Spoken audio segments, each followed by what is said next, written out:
chers amis de la presse que j'ai l'habitude d'appeler la presse libre, la presse de la liberté, bonjour à tous. Les gardiens du temple de la démocratie que je suis, Tshisekedi du Nouveau Testament, Seigneur de Lari, prophète politique et l'élève du Sphinx. Bengibino, c'est après au moins un mois et demi, depuis ma dernière conférence de presse,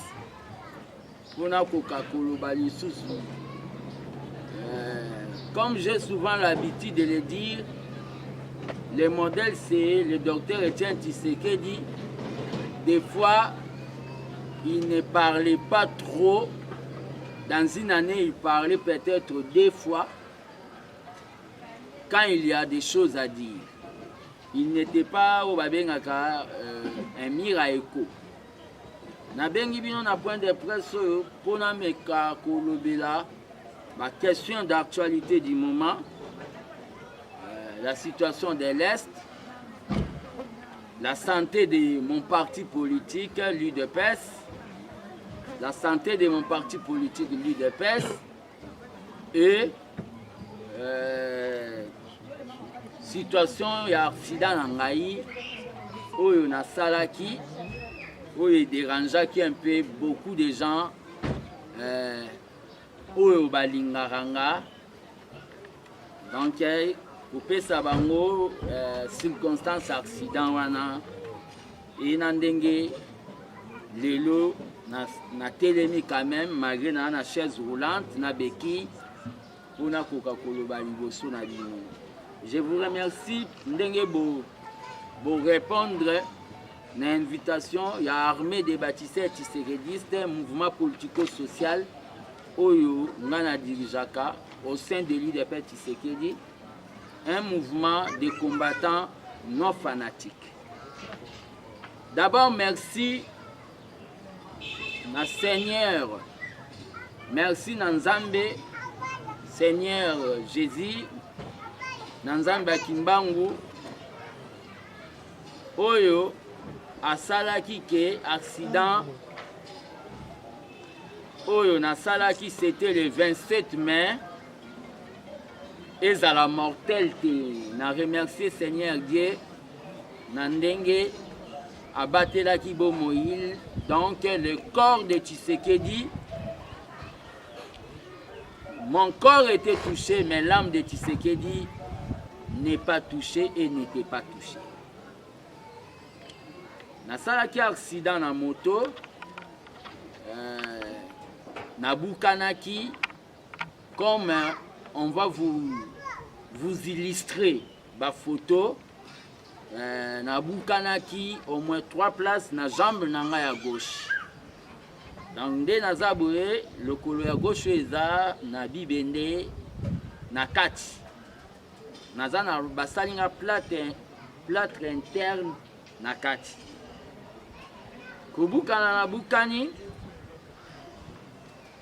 na bandaki kozwa babengi baswe indigène ya bokoko. Mais mutu ya bokoko ye pona ya lobaki kaka ke nazwi choc. Mais douleur tellement lekai makasi na yaki kozwa kokota na inquiétude. Il s'est fait que l'air n'a publié na nous photo nde nazozwa baswe ya bokoko batu bamonaki, mais à ma grande surprise, monsieur Henri Magie ya PPRD abengai nga obukani ata kutunga nazala na kasho yo tikala kobenga nga te na zoya kotala oza wapi na yebisaki naza na ndako. Ayaki kotala nga, l'air aye kotala akutaki nga mpe na badouleur lisusu kolela.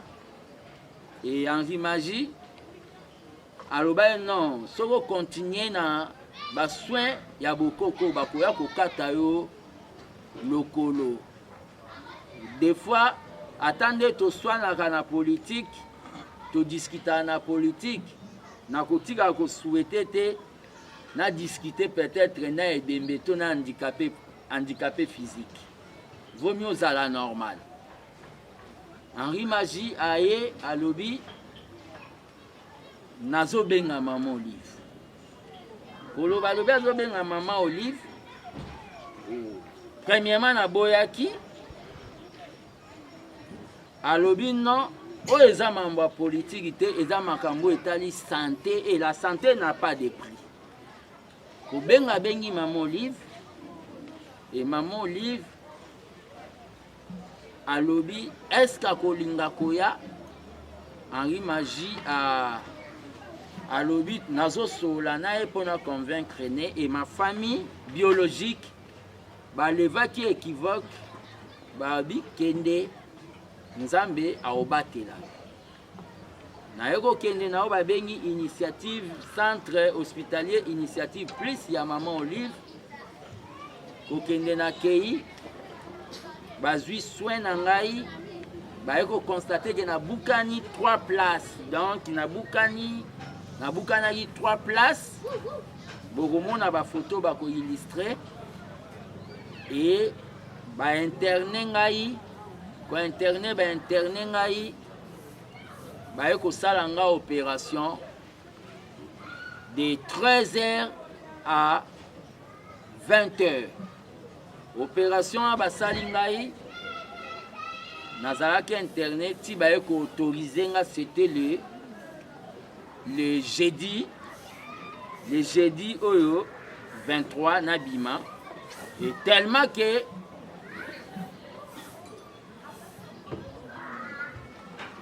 la politique n'attend pas, la politique est la ratée. Je vous ai appelé pour vous pour communiquer. Je remercie d'abord maman Olive Lembe pour la art humanitaire na grandeur oyo asali oyo eteni et oyo elandi ba polémique na biso te ya politique asali art humanitaire et na hôpital j'étais là toujours na esprit nanga ya UDPS j'étais sécurisé parce que j'étais sécurisé na bagent à hôpital. Donc je remercie maman Olive na ndenge a assistenga.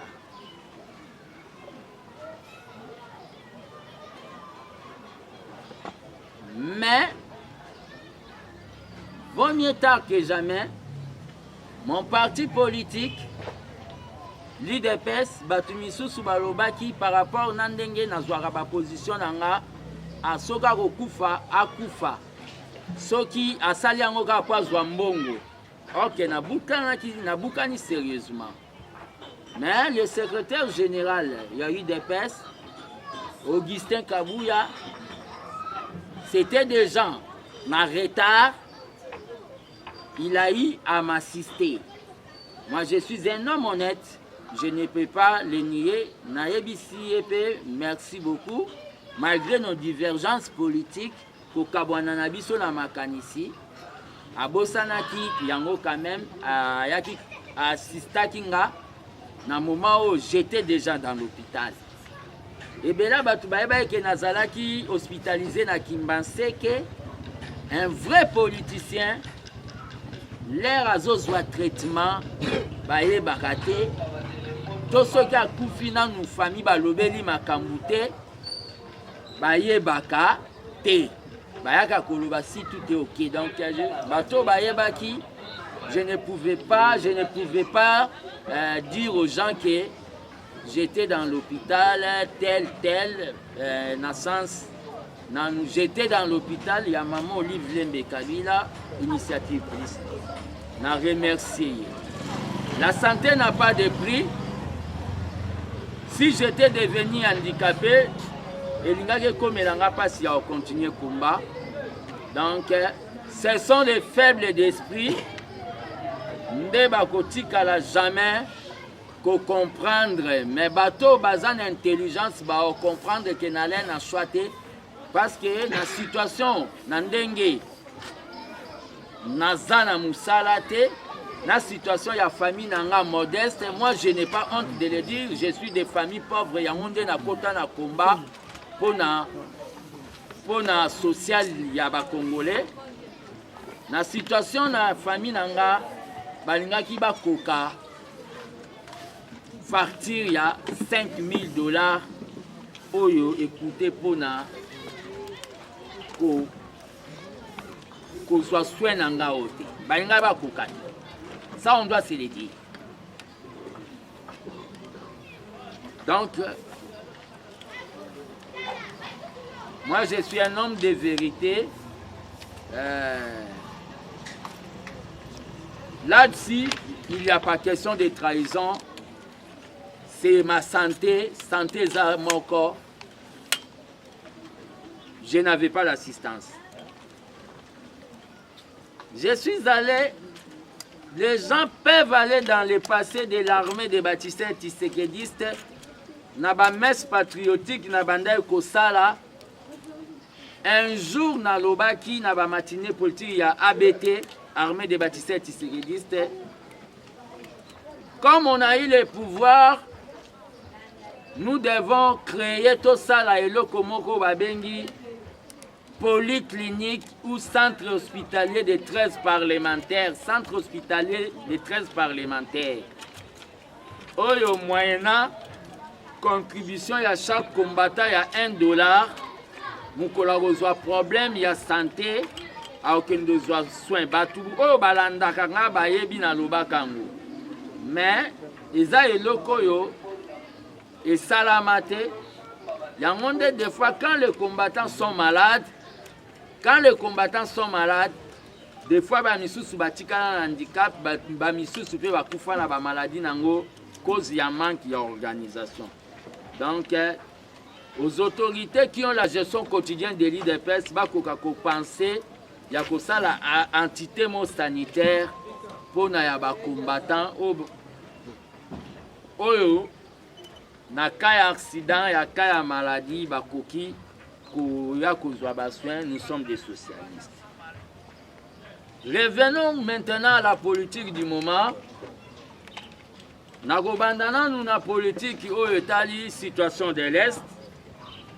D'abord nazo féliciter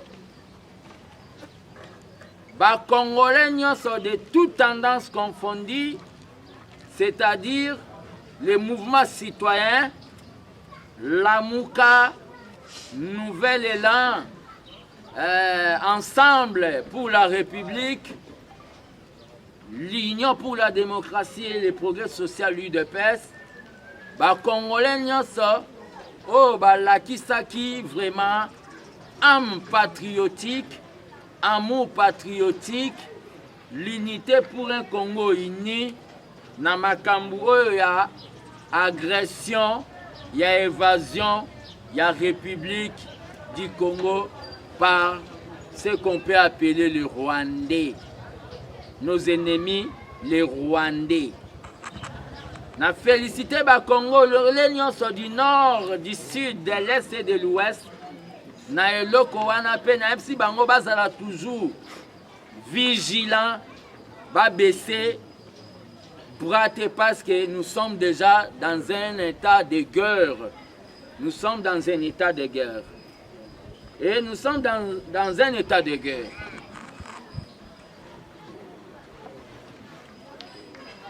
La déclaration que le président de la République a sali déjà, Yakolobake, c'est la République rwandaise a agressé Bisso.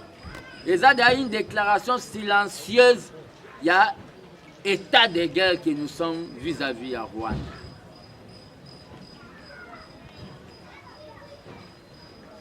Mais tant que gardien du temple de la démocratie,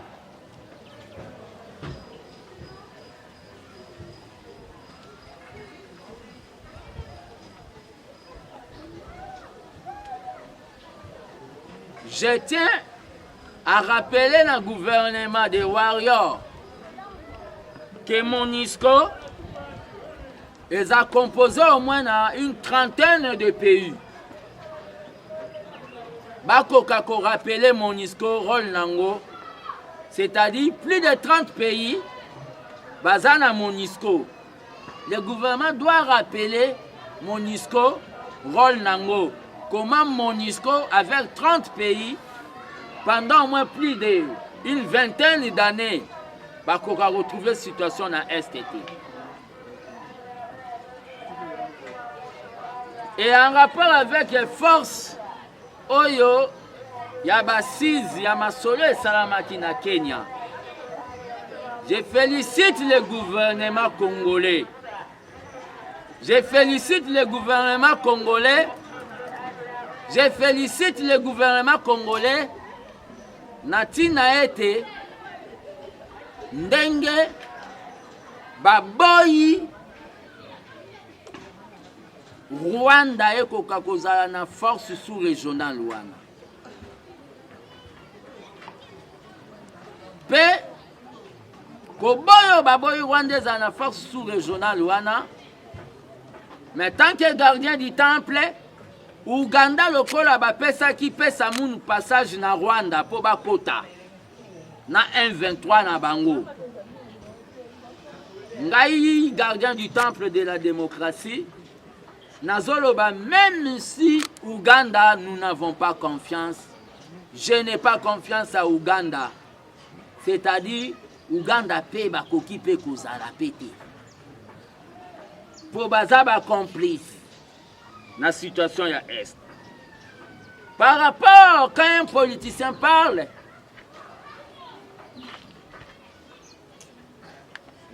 il doit donner aussi des solutions. Par rapport à la situation à Est, il y a une solution parmi les solutions au Moneza. Le gouvernement de la République démocratique du Congo doit identifier, parce que cette guerre est la guerre ya minéraux na biso. Le Congo, c'est la plus belle femme dont tous les hommes se bagarrent pour bazoyer.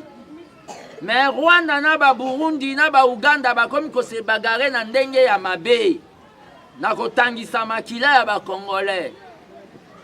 Yango ndenga gardien du temple na zoloba boye. Soki yo zala na likambo akoloba te pona mboko eza ya yo, c'est kozan taba, ozambwa. Mais moi tellement que je sais que le Congo de Lumumba m'appartient, le Congo de Tshisekedi m'appartient, le Congo de Musée Laurent Désiré Kabila m'appartient. J'ai un mot à dire pour Congo eza lupangu na biso. Le gouvernement doit identifier les preneurs, c'est-à-dire les preneurs, les sociétés multi-internationales, oyo, bazwaka, balukaka, ba minéraux na biso, ba phosphate, ba coltan, oyo basala ba téléphone. Il faut identifier bango, na idée, et salama solo na bango. Deuxième solution. Soki ba société wana on a bengi ba preneur ya ba minéraux na biso o bazozwango à travers les groupes armés, à travers Rwanda na ba Burundi o ba moni ke bazozwango na mafia. Soki ba société wana ba santé, le gouvernement il fait ça là o ba bengi campagne vis-à-vis des sociétés civiles. Il y a Occident, place la société waneza. Quand je dis les sociétés civiles, il faut campagne à niveau ya ba américain, na niveau États-Unis, na niveau ya France, na niveau ya ba Japon, pour faire comprendre la société civile na bango. Mais le gouvernement même il fait ça la campagne en Afrique. Pour koyebisa ba africain ba boycotter ko somba ba Samsung wana ba produit nyonso oyo utaka na ba minéraux na biso oyo ezobima na ndenge ya mafia ba boycotter yango parce que ezobima na o ba bengi au prix de sang de Congolais ya ba frères na ba Congolais. Vous verrez quand campagne wana ekosama en Afrique, les Samsung ba mona ke ba perdre o ba bengi marché. na niveau ya Afrique bakoya siko ko négocier na biso po bazwa yango de manière officielle. Un homme politique, des fois, il propose des solutions. Par rapport à parti n'a eu de pèse, qu'il soit maudit tout homme qui veut que les partis dispersent Etienne Tshisekedi et Koufa. Qu'il soit maudit au nom d'Etienne Tshisekedi. J'ai dit tout homme, toute personne. Qu'il soit maudit toute personne qui a travaillé pour Aboma, les partis Oyo Makila ya ba jeunesse o biso ba fils mko topé sa jeunesse na biso. Qu'il soit maudit toute personne là au nom de Tshisekedi le Père. Sans pour aller dans 1000 chemins. Je tiens à rappeler à l'opinion nationale et internationale que l'armée des bâtisseurs tshisekidistes condamne, ils ont condamné comportement ya ko taxer mutuaza rwandais pour azan elongi. Nga moko nazan exemple, grand frère nanga moko azan États-Unis. Il a été tabassé sérieusement comme on est Aza pasteur Richard Mbaya. Il a été tabassé sérieusement pendant elongine à la Guinée. Yaba Rwandais, mais c'est un moulouba, un moukwa kalonji. Nations Unies et voyagista et Kenda Tazini, Akenda Canada. Il y a d'autres personnes que tu peux tuer, mais c'est ton frère congolais. Tolinga to perdre raison vis-à-vis ya Rwanda parce que Rwanda est une république mo elinga ko se victimiser. Basali biso mabe, basala biso génocide. Tolinga ko perdre raison te na bason que landa Rwanda bomaye opération Toyebi Rwanda contre Banyamulenge. Non. Deuxième eloko nazolo batan que gardien du temple. Mon parti l'IDP c'est un parti non violent. Nous n'utilisons jamais ni machette, armes blanches, ni les armes. Nous sommes un parti non violent. Oyezala milice. L'IDPS n'a pas de milice. Batu nyoso bakomi komonte ba milice. Natina ke ba étouffer ba combattant oyo baza en opposition ba combattant bazo boya la msusu. Ndenge bango bazo tambolisa parti. Batika yango waneza comportement IDPS eza folie à pouvoir. Batika kosala chasse aux combattants. Pourquoi vous devez payer les combattants misala bopesi bangote? Il faut pas payer bango na monnaie de singe. Pourquoi vous devez considérer les combattants comme des brouettes? Oyo bomemela ki ba brique, botonginda ku ya pouvoir, bino bokoti na kati, botuki brouette, libanda e pour la kambula. Pourquoi la révolution démocratique de l'IDPS veut manger ses fils? Pourquoi cette ingratitude vis-à-vis des gens qui ont eu à combattre Meni Maboko Pamba vis-à-vis de toutes les dictatures? Pourquoi cette ingratitude?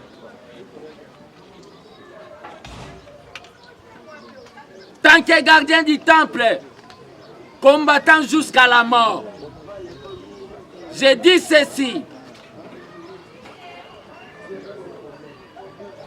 Messieurs, les VP Marcelo,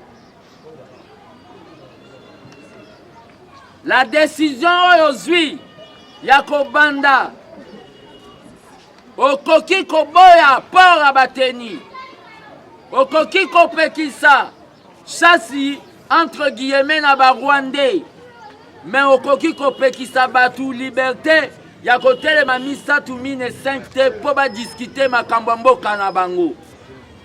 Kinshasa eza na babengi état d'urgence te.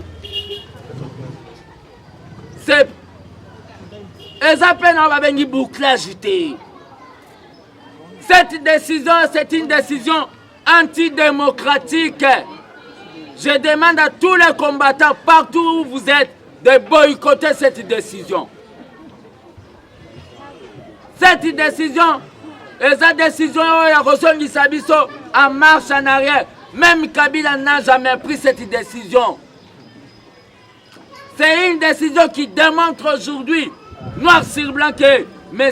Asselo est un lieutenant, Yaobabengi M. Kabunda. Avec comme mission, il de peste, de fragiliser de peste. Le Parlement debout, c'est une invention congolaise. Le Parlement debout, c'est nulle part en Afrique. Le Parlement debout, c'est l'idée de lui-même, le père de la démocratie, Etienne Tshisekedi. Nous n'accepterons jamais, même au prix de prison, que M. Asselo, Oyakoboma, Parlement debout. À maintes reprises, l'IDPS était fragilisé. C'est le Parlement debout qui a sauvé l'IDPS. Au secrétaire général de l'IDPS, Augustin Kabouya, vous vous dites au Lobakakosa parlementaire debout. Le secrétaire général parlementaire debout. Pourquoi garder silence à une décision antidémocratique? Interpelle. Augustin Kabouya, pourquoi garder silence à une décision antidémocratique? Pourquoi vous devez déranger l'âme de Tshisekedi na tombo na ye avec des décisions au bozozwa na cause ya folie à pouvoir? À cet effet, comme gardien du temple de la démocratie, je demande la libération dans l'immédiat de tous les combattants Oyo Bakangami, Baza Ebele Obosi Bokangi, Baza même la Bakachon Babengi, Bakachon clandestin. Je demande la libération de Jules Moniere. Je demande la libération de Massiri, président et Parlement debout, échangeur. Je demande la libération de Pati Toumba dans l'immédiat. Et message yo, Nabino ba président Parlement debout Onyoso, Bakangi place Boza. Si vous n'êtes pas libéré, bon déclencher au Bobengi, grève de faim, Nabakacho, bon lié le côté. Beaucoup facile, total makila la mino sore les anami, toi banane. Déclencher grève de faim, refuser les choses à manger. C'est ça les méthodes démocratiques. Il y a lutte contre la dictature.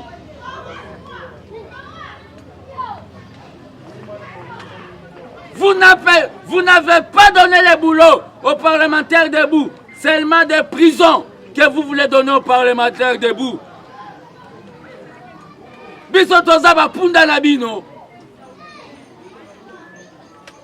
Dites-moi combien de parlementaires debout vont travailler, même dans le cabinet et le ministère. Vous avez importé Bobengi Bandego Nabino na cargo, Bayeko Misala. Attention, 2023 c'est bientôt. 2023 c'est bientôt.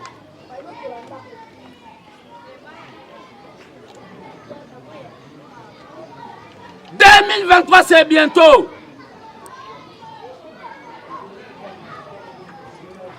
Vous êtes devenus des nouveaux riches. Asselo, toi tu y as eu à nous abandonner, tu étais parti vers Moubake. Tu es revenu à peine. Et Kabunda fait des manœuvres pour te nommer. Et je suis en train de dénoncer à l'opinion nationale et internationale. Asselo comme Ndengo Zawana. Na tiwar noza déjà na statut, na règlement d'ordre ya parti na yo, ozo compter qu'on lance en 2023. Nous avons toutes les informations.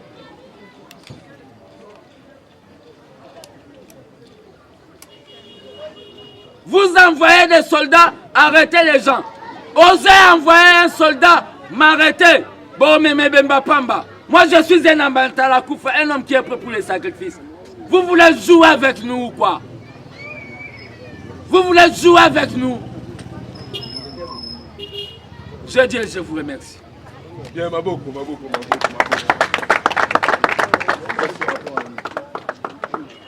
Question. Journaliste, question. Ouais. Retard. à travers le secrétaire général Augustin Kabouya. Assistance à UDPS, il y a en retard.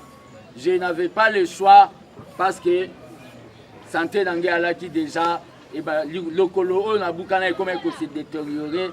Je n'avais pas le choix par rapport à assistance à maman Olive. Vous comprenez? Et assistance à maman Olive. Et je personnellement, le bain n'a le bangote. Mais netika yezo salela ka mutu miracle lo iboke ndo lobate mais batango le babima bakenda ki koloba. Maman Olive m'a assisté. Ce qui était famille nanga elingaki ko kate pe elingaki na linga ina comme handicapé physique. Donc assistance ana eza humanitaire eza na lien mon côté na ce qui est politique. C'est ça. Deuxième question, si nous arrivons à trouver Rwanda dans une force sous-régionale, c'est de l'aventure. Le gouvernement doit respecter ma parole. J'ai dit que Rwanda, félicitations au gouvernement, ne balobi que Rwanda est athée, na keisu koloba Uganda lokola ba pesa ki pesa moun passage na ba 1-23 bango pe bazala. Mais le gouvernement est rappelé dans MONUSCO parce que MONUSCO est composé dans au moins une trentaine de pays. Pourquoi bazo koka aussi sa guerre Rwanda? Pourquoi bazo koka aussi sa guerre Rwanda? Ba rappeler ba mon mission na bango. C'est ça. Merci fils Mukoko. Question nanga liboso za par rapport à la santé. L'intervention ya maman Olive na santé na yo. Et condition d'être moralité. Oyo lelo to apelo yo moko soki ovandisi conscience na yo par rapport à makambo asali pona vie na yo et condition d'être moralité. Ma deuxième préoccupation est ça par rapport à la politique. Il y a question de l'heure. MONUSCO, force régionale, FARDC. Au monité que eza de trop bango nyonso pour défendre la situation à Est à RDC. Est-ce que avec force régionale tu reçois qui à Est à Mokabiso? La deuxième question c'est quoi? MONUSCO, FARDC, force régionale. Eza de trop. Est-ce que tu reçois qui à Mokabiso avec ces communiqués ou la signer à Soukaro? Bon, l'essentiel les alliés. Si j'ai fait bon, ceux qui n'ont pas bonne lecture,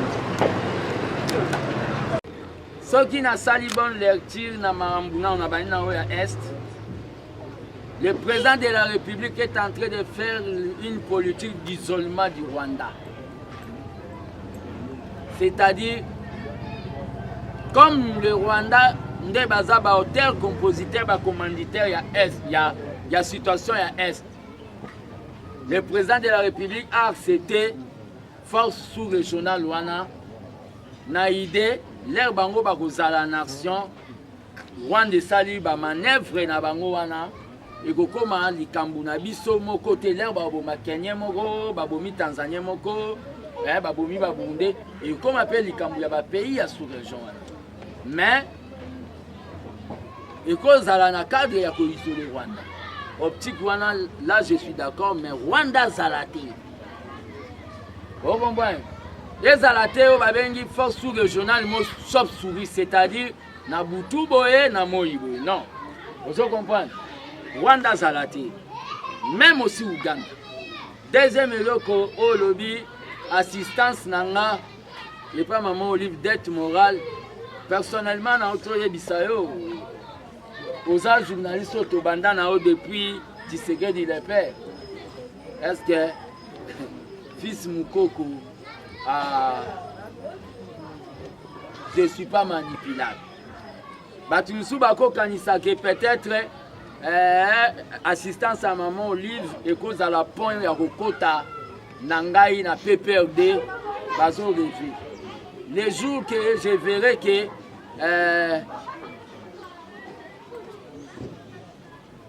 na ma orientation politique Moussoussou, à part IDPS, je vais créer mon parti politique parce que dans l'équipe leader rebelle. Au bazar na ba siège na ba parlement de ba leader il y a des missions ba TV. Vous comprenez César? Parce que je suis l'élève du maître, c'est-à-dire, je suis l'élève du maître, le coup la maître a zaté, tout le monde devient maître. C'est-à-dire, Batouba Kanisate que maman Olive va la prendre au PPRD. Le jour que je vais voir que je peux lutter pour le peuple congolais d'une autre manière, je vais créer mon parti politique. N'amassara jamais moi.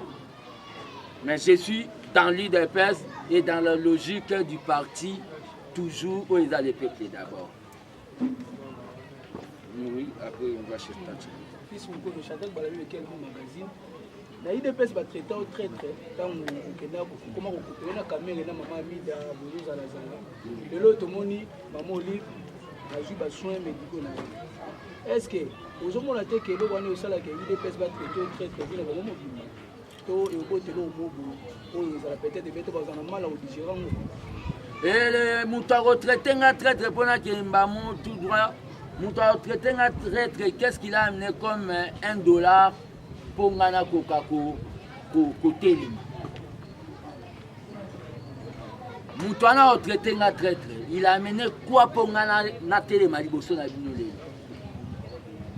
Ils m'ont traité vis-à-vis à maman Amida, vis-à-vis à Kamere. Aujourd'hui, Kamere n'est pas acquitté. Kamere est acquitté. Tous ceux qui m'ont traité de traître, surtout les présidents des parlements debout. Aujourd'hui, Soro Yonga nazo défendre Bango. Banani Bazala Yibazoba. Celui qui va me traiter celui qui va me traiter de traître, c'est que c'est quelqu'un qui est au Bakoloba, na politique, moi, na maternelle. Nous devons être bas na Obabeli bas na université. Celui qui va me traiter de traître. Ils m'ont traité de traître chez Bissobo, mon agent à clôture. Vinini Yamuto, Katumbi à Corompa, Vinini Yamuto, Richard Mouej à Corompa, Obomoni. Là, office Mouko habite. C'est leur droit de me traiter de traître, mais moi-même, je connais ce que je suis en train de faire et le peuple congolais. Et je tiens à dire aussi, la dimension politique de Fils Moukoko dépasse maintenant l'IDPS. La dimension politique de Fils Moukoko, c'est pour le peuple congolais. Carmela, et on termine. Et Carmela, c'était... On est avec... L'international, côté. En tout cas, c'est pays comme on a les sous zongi la scène politique mais ils ont mis tout na ils ont ramené comme qui na openda balolenge et les gardiens du temple de la démocratie les lo oyo avec tout ce qui se passe na UDPS quoi ni to bengi saka presse mbala moko olongwe na yo potomona apparemment bango kuna baza na langage mususu yopo yaka oroloba makambu oyo vraiment elongo banaka te bango baroloba boye bango pe côté au baloli avec ba émission to sala ebele Fils Moukoko loba pour la maman Olive lelo dire ça pour la maman Olive oui ça sera que eza rapport na politique situation sécuritaire il y a est il y a République démocratique du Congo est-ce que Fils Moukoko est pour makambu ya wenge beta les grands jours. D'abord, pour na longamba on il dépasse question liboso. Non, le problème qu'il y a c'est quoi moi j'aimais la politique de Tshisekedi le père, il faut laisser le temps au temps. Je suis dans l'IDPS, je continue à être confirmé toujours prophète politique. Hier, tous les présidents des parlements debout. Hier, tous les présidents des parlements debout étaient contre moi. Aujourd'hui, allez leur demander s'ils sont contre moi. Ils vont vous dire qu'il avait raison. Ils vont vous dire qu'il avait raison. Et le problème qu'il y a, c'est quoi? Tu serais là-bas, il faut laisser le temps au temps. Réponse à vos personnes. Je suis dans l'IDPS. Je suis dans l'IDPS. Ce sont les gens-là, oyo, bazo gérer mal parti. Oyo, ba moni l'IDPS, ces années, tili kelemba. Bango balie, balingite, ba combattant balia. Ba mama li kelemba mite, mama bien, bango nde ba rolongwa l'IDPS. Tout le monde partira, tout le monde passera, même le président Félix, avec tout le respect, passera. Mais la base restera. Même Ingana Koleka. Augustin Kabouya va passer. Dans l'IDPS de demain, nous ne serons pas là. Ça sera peut-être nos fils. Par rapport au concert Yawenge, j'étais contre le concert Yawenge Musica. L'air na monaki alega concert ya réconciliation ya Congo. Na monaki on comme si alaki ko gaspiller mbongo et alaki babengi gabegie financière. Mais l'air na koyoka ba leader ya Wenge. Jibem Pianawe Ranson, ba leader ya Wenge, Didier Massele, Alain Pela, Blaise Boule et consorts, ba pesi motif que eza concert ya réconciliation. Paix à solidarité na ba peuple oyo ya est qu'il y aura au babeni pourcentage moro na batu ya est. Je suis tout à fait d'accord, c'est-à-dire mbongo wana tout le monde a pendenge ba okepe sango, donc je demande aux gens yako zala déjà na concert wana, mais personnellement nako zala na concert wana te parce que naza Naoba Bengi, Naza en situation de convalescence. Carmela, une question. Bonjour. Excusez-nous d'abord pour ce petit retard en embouteillage. Notre préoccupation est celle-ci. Beaucoup de gens se posent des questions. Fils Moukoko, gardien du camp, fait partie du cadre de l'UDPS. Il tombe malade. Vous lancez un SOS à travers les réseaux sociaux, demandant de l'aide. C'est une insulte à l'égard de votre parti qui est au pouvoir. Pourquoi ne pas avoir entendu l'aide de ton parti au lieu de lancer un SOS par voie des réseaux sociaux?